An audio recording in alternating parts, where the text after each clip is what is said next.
เพราะว่าแต่ปีที่ผ่านมาเนาะแต่ที่เฮ็ดผ่านมาก็มีใส่แห้งคนเฮาพี่น้องเนาะมาโม่ใส่รถโม่เนาะมาโม่เองเนาะน้องเอ้ยเนาะเปิดภาพเปิดคลิปออกมาอีกมื้อนี้กับป้าลุงเอ้ยอยู่ทางหานแม่น้องเชอเนาะกำลังมาส่งอินเตอร์พี่น้องเอ้ยเนาะแม่เพิ่นมาฮอดกินี่เนาะก็เลยบอกว่ามาฮอดแล้วซะเนาะมาฮอดพอดีพี่น้องเอ้ยมาฮอดกับพอดีเพิ่นเห็นรถเพิ่นมาเททางเนาะรถบักใหญ่พี่น้องเอ้ยเนาะเฮาก็ยังบ่เคยเห็นเพิ่นเฮ็ดจักเทื่อพี่น้องเอ้ยเนาะเห็นแต่ในคลิปเนาะแต่ว่าทางหน้าห้านแม่น้องเชยนี่ก็เลยไปแล้วพี่น้องเอ้ยเนาะกำลังไปฮอดเทือนสาวลำพรพี่ตหน้าห้านแม่น้องเชยเนาะเลยผ่านไปแล้วเนาะตอนนี้ก็ได้เป็นมื้อแรกเนาะที่ว่าเลยห้านแม่น้องเชยเนาะหลังจากพักหยุดมา2 มื้อ3 มื้อเลยพี่น้องเอ้ยเนาะเป็นมื้อที่3ที่4มาเฮ็ดแล้วเนาะกำลังกะเกียมอีกเทื่อนึงพี่น้องเอ้ยเนาะรถบักใหญ่มื้อเช้านี่ก็สิแม่นรอบนึงพี่น้องเอ้ยเนาะรอบเช้านี่เนาะอันนี้คือสิเป็นรอบที่2พี่น้องเอ้ยเนาะเบิ่งจักโมงเที่ยงครึ่งพอดีพี่น้องเอ้ยเนาะกับทักทายสบายดีกันเบิดสุขุสุคนเด้อเนาะมาพบมาพ้อกันอีกเทื่อนึงเนาะมาเบิ่งเพิ่นเททางบัดนี้พี่น้องเอ้ยเนาะได้ยาวเติบแล้วพี่น้องเอ้ยทางบ้านเฮาเนาะทางปูนมาสันๆเนาะเฮ็ดไปข้าง1 ก้อนพี่น้องเอ้ยเนาะข้างที่2กะยังบ่ทันได้เฮ็ดเนาะกะพุ่นแหละเนาะอยู่เฮือนบ่าวแสนพุ่นแหละเนาะมาเฮ็ดไปที่ละข้างจักเพิ่นสิเฮ็ดไปฮอดใจแล้วพี่น้องเอ้ยก็รอเบิ่งน้ำเพิ่นเนาะเบิ่งมื้อละ2พี่น้องเอ้ยเนาะมื้อละ2รถอันนี้คือรถมื้อเช้านี่เนาะกำลังอันนี้คือเป็นรถที่2เนาะรถบักใหญ่พี่น้องเอ้ยเอาเห็นเนาะ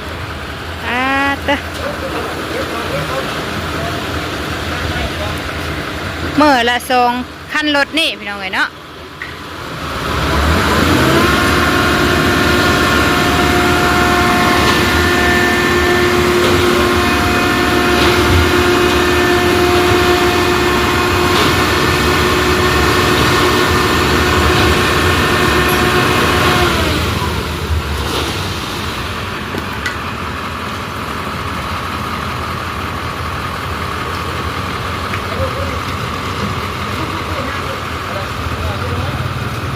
ปฏิขังไว้ก่อนเนาะ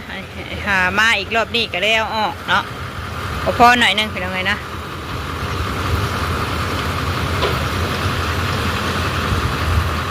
ปฏิเอาเมื่อผสมอยู่ทั้งนอกพุ่นเนาะแล้วก็เอาเข่ามาเป็นยังไงเป็น2 คันใหญ่ๆนี่ก็พอดีพ่อมือนึงเนาะ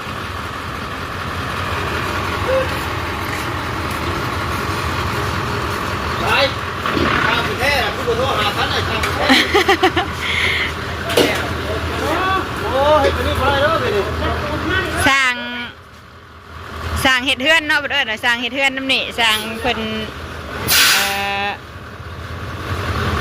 ผู้เพิ่นเห็ด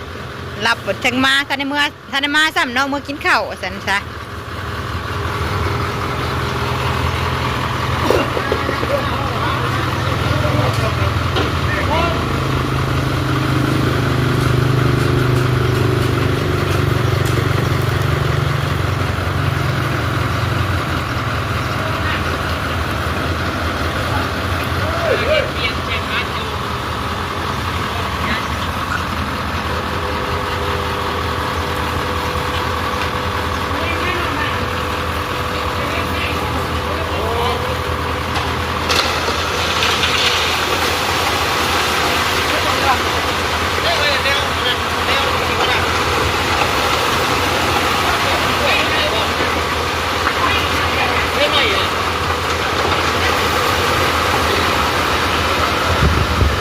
เทลงแบบนี้เนาะแต่เรากับคนเขาต้องมากวดเนาะ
ม้แล้วขวดไม่จะใช้ไม้นะ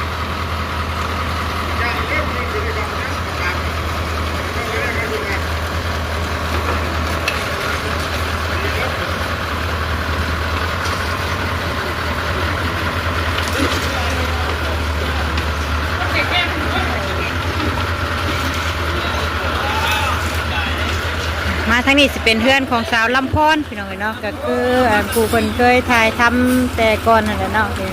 ตอนนี้เพิ่นมีครอบครัวค่ะครอบครัวมีลูกมีอะไรก็บ่ได้ไปถ่ายเลยพี่น้องเนาะบ่ได้ไปถ่ายคลิปถ่ายอย่างอยู่เนาะไปไหนจะเป็นขวดนั่นแหละสาลูก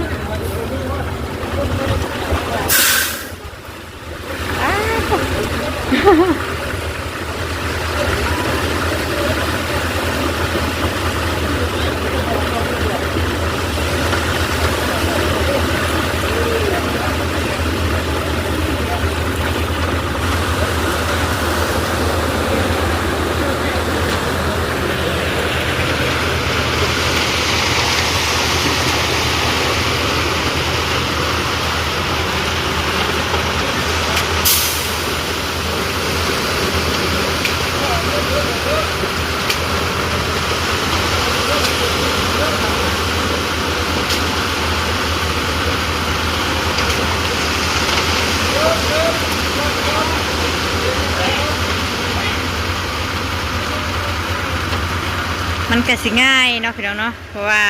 แต่ปีที่ผ่านมาเนาะแต่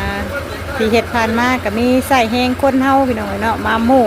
ใส่รถโม่เนาะมาโม่เองเนาะบางที่อาจจะพ่อแน่บ่พ่อแน่แตกแน่บ่แตกแน่เนาะเพราะว่าใส่ล่อมาดินแห่เนาะใส่ล่อใส่ทรายอันนี้เพิ่นก็ใส่เครื่องโม่มาเลยเนาะโม่มาจากข้างนอกเลยเพิ่นใส่รถโม่มาเพิ่นจ้างว่าซั่นเนาะเพิ่นจ้างเฮ็ดผสมปูนเนาะทั้งปูนทั้งเฮทั้งทรายเป็นของเพิ่นเลยเนาะมีแต่ทางชาวบ้านเฮามีแต่มากวดน้ำเพิ่นเนาะมากวดเด็กหน่อยนี่แหละพี่น้องเนาะมาแปลงหน้ามันนี่แหละเนาะมันก็ง่ายดีเนาะเพราะว่าทางเพิ่นโม่มาให้เรียบร้อยแล้วแค่มากวดซื่อๆเนาะสิไว้กว่าคนเฮาเทอยู่คนเฮาเทนี่จนค่ำได้พี่น้องเนาะเพื่อสิได้อันบ่ได้ยาวขนาดนี้เนาะตามที่เคย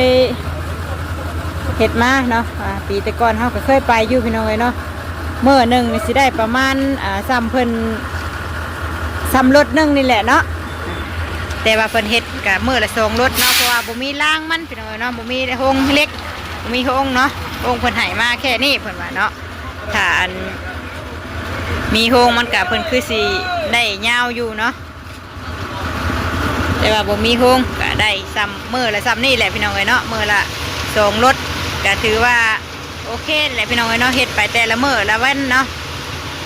มันก็สิได้เลี้ยวไว้อยู่ดอกเนาะถ้างบเฮาพอพี่น้องเ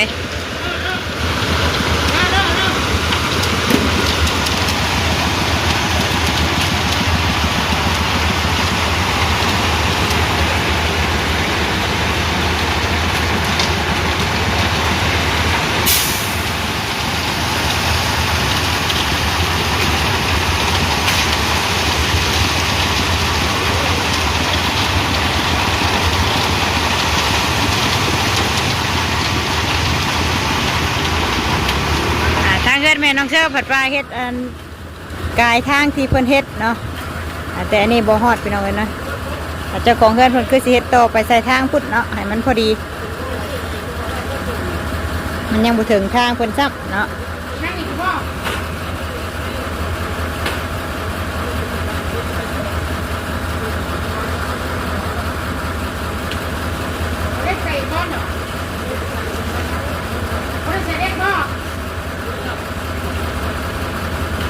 เบิดแล้วคน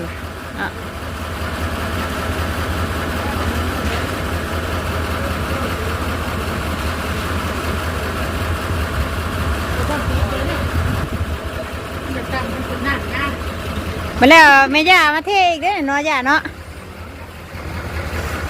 ยังบ่ทันบ่ทันหอดของเพิ่นซ้ำถ้าบ่เทกับรถไปยังบ่ได้แล้ว เคร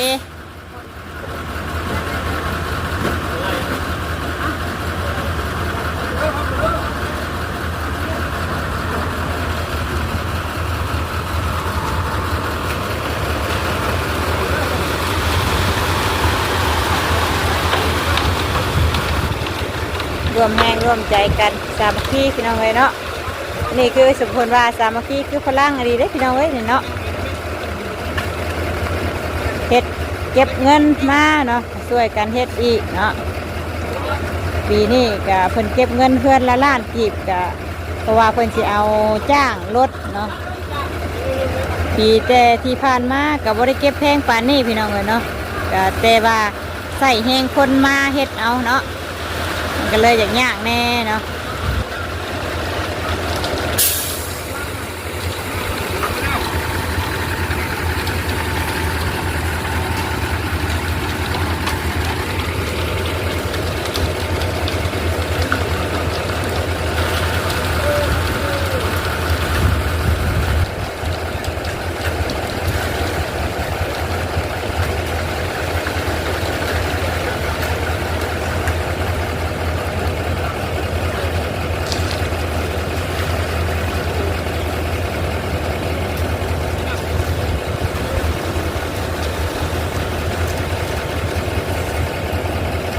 พอดีพ่อพี่น้องเลยเนาะที่เพิ่นขังลาดไว้เนาะ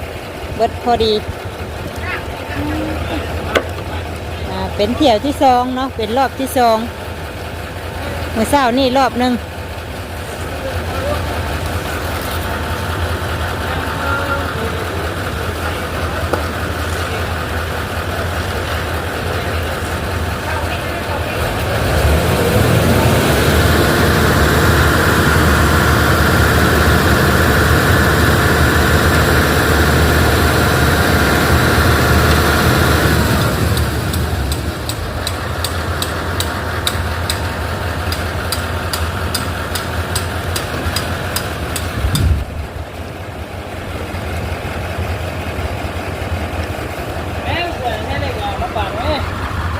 เด้น้ำเพิ่นน่ะ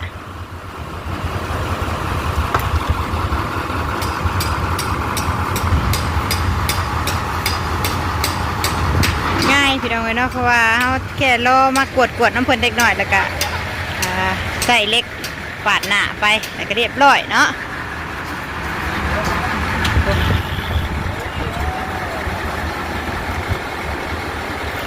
บ้านเขาเฮ็ดแต่ก่อนเนาะเฮ็ดที่ผ่านมามันก็สิยากแน่เนาะเพราะว่าใส่แหงคนเฮ็ดบ่จักปาดแน่บ่จักกอยดินแน่เนาะมันก็เลยยากแน่อันนี้มันง่ายดีเนาะมากวดแล้วก็ใส่เล็กปาดหน้า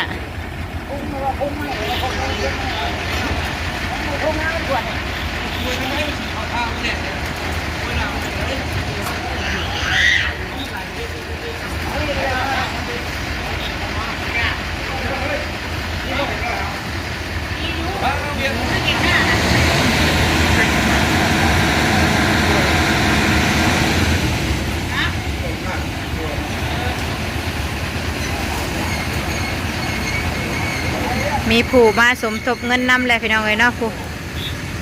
ทางในบ้านเพิ่นคุณเนาะเป็นคนในบ้านเฮาเองเนาะแต่ว่าเพิ่นออกไปสร้างครอบครัวอยู่ข้างนอกพี่น้องเลยเนาะ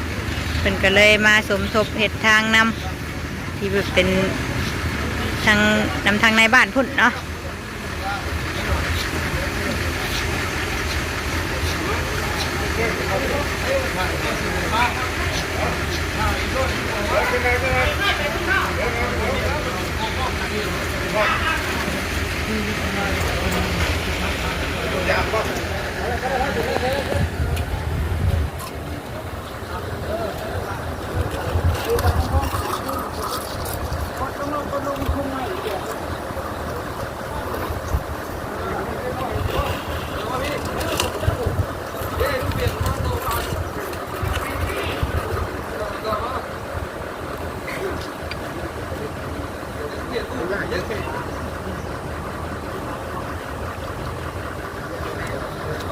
อันนี้คือมือเศร้านี่เนาะแต่แห้งได้พี่น้องเลยเนาะเพิ่นเหยียบได้เลย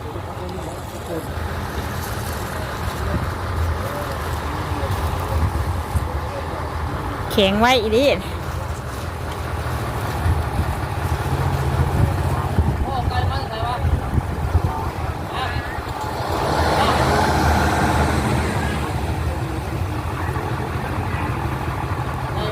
ฝั่งนี่สิเป็น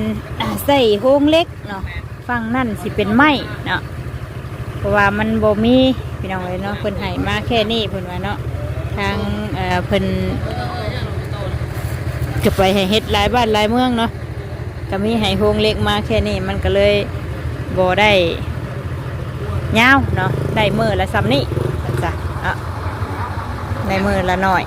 ก็บ่น้อยไปได้พี่น้องเลยเนาะยาวเติบอยู่ปุ๊มาจากพุ่นมาพี่พุ่นรถพุ่นพี่น้องเลยเนาะเมื่อไรซับนี่กับป้าดีได้พี่น้องเลยเนาะได้ยาวเติบแล้วซับนี่ก็ได้ถือว่าลายเนาะแต่ละเมื่อเห็ดขมือก็คือสีได้ลายยี่ดอกพี่น้องเลยเนาะผ่านงบโบเบิดก่อนเนาะพี่แต่ห้อยมาดิ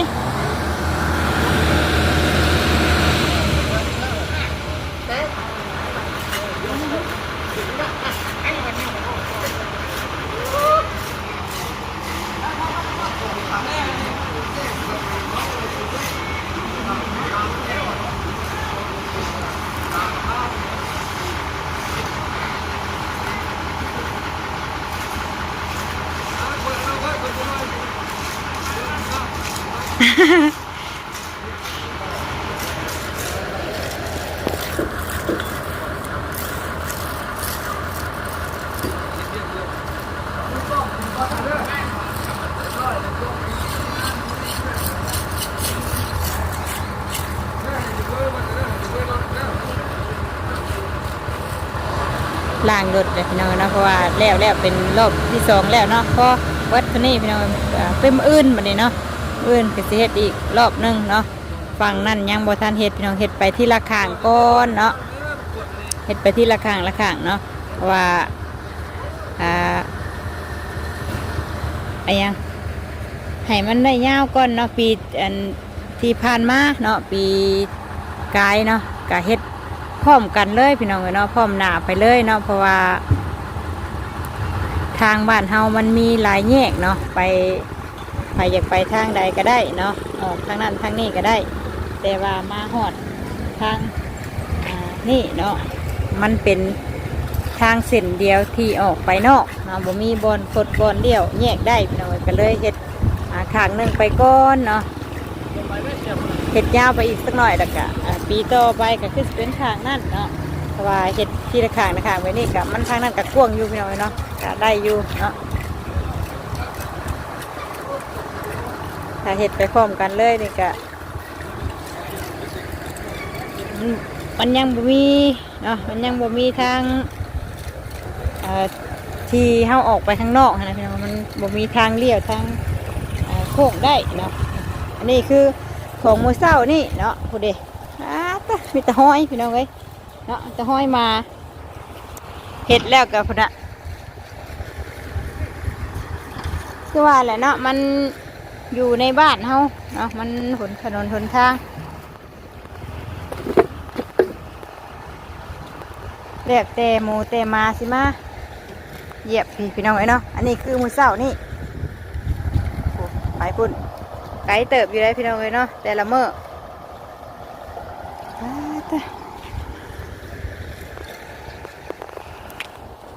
ความหนาของเพิ่นกันนะเนาะแบบมาตรฐานพี่น้องเลยเพื่อรถใหญ่เนาะเพื่อรถใหญ่ออกเข้าทางใหญ่หนาหันแม่น้ำเชื่อนี่เพิ่นสีทางเพิ่นลื่นออกมาเนาะแม่น้ำเชื่อเทออกมาไกลหน่อยนึงอันนี้สิเป็นโน่นเนี่ยนะเบิ่งประเทศทางกี่ตู้อันนี้สิพอดีอยู่เนาะแต่ว่าแถวนั้นสูงบ่มีคนนั่นเพิ่นเอาสร้างอันนี้สร้างเฮือนเขาเมื่อหากินข้าวกินน้ำหมดแหละก็เลยบ่ได้มารถไปเที่ยวอยู่หรือว่าย่าเติบอยู่เนาะต่อเมื่อหนึ่งได้หลาย